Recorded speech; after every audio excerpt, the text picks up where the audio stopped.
That's where we are. We wanted to tell William Ruto as he goes to the north, the problem of northern Kenya is a problem of accountability. Theft of public resources by leaders that he wines and dines with. He is going to be with those leaders in military choppers, blowing dust and wind to hungry population with no water and food. I would like to ask him to carry food and water for the people of northern Kenya. All the mains and all the beans and rice, blankets, food and non-food items being used in central Kenya, in Nyandarua, in Kiambu, in Murang'a, Kirinyaga, Nyeri, to campaign. He should take those foods and non-food items.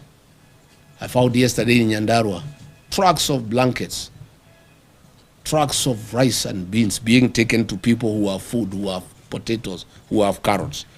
This food is required in northern Kenya. So that is why I called this press conference to ask President William Ruto before he goes to the north to prepare these answers for the people of northern Kenya, because it is immoral to cheat populations.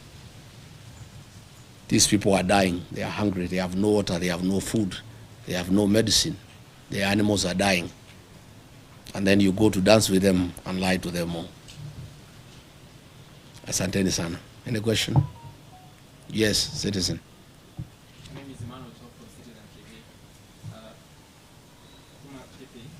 Just a few questions. Number one, the region has always complained that they've been left behind due to historical issues. What do you say about that? Because they have been marginalized according to them. Number two, this is the first time that you're having a presser after the changes at IBC. Are you okay with the person who is acting now? And lastly, there have been some concerns from Senate that there's some corruption. Governors yesterday said that the senators, some of the committee members, CPAC, are extorting them. Would you like to comment about that as well? Thank you.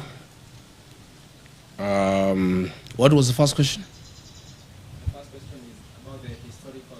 Yes. It is true the northern Kenya suffered marginalization historically, but lucky for them, the 2010 constitution was very kind to the people of northern Kenya.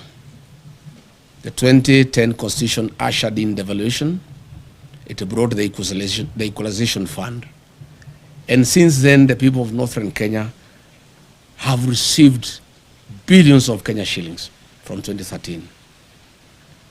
Again, the CDF has been a very fair program for the people of northern Kenya. Unfortunately, the marginalization that has been perpetuated by the leaders from the region. I have put them to task to explain to the people of northern Kenya where is 1 trillion shillings that has come to northern Kenya from shareable revenue through devolution, money for CDF, money for the equalization fund. When you go to Wajir, to Mandera, to Garissa, to Isiolo, to Marsabit, there's nothing on the ground. If you come here to the mountain region, you will see money meant for CDF. There are all manner of schools. All schools have tiles. Schools have cabro. They have modern buildings. If you go here to Kajiado North, the money for CDF is visible in the rest of the country. But there is nothing in northern Kenya. Zero. All these leaders are just here in Nairobi. But there is no accountability because they don't even allow audit to take place. They feign insecurity so that audit has to go on to northern Kenya. If you look at the money that has been given to the governor since 2013, there are no hospitals, there are no dispensaries, there are no health centers, there are no ECDs, there are no roads, there is no water, there is nothing. Northern Kenya requires a special audit of all the funds that have been disbursed to those areas since that time. Number two, you have asked about IBC. We went to IBC and raised various issues. Of course, we did demand the removal of the CEO, and we are grateful that he has been removed. We call for a transparent and open recruitment of a CEO with no interference from the state. Further, we call upon the IBC to terminate the contracts for the mathematics system of conducting elections, the Venezuelan technology that was illegally extended by the outgoing CEO, Juan Marjan. He did it when there was no commission. It's an illegality, and that contract is illegal. And that contract should be terminated, and IBC should advertise and acquire modern and credible system for conducting our elections. Thank you. On? Yes. Most of these governors cannot complain of extortion. Why they are being is extorted, especially the ones from northern Kenya. They have stolen all the money meant for the people.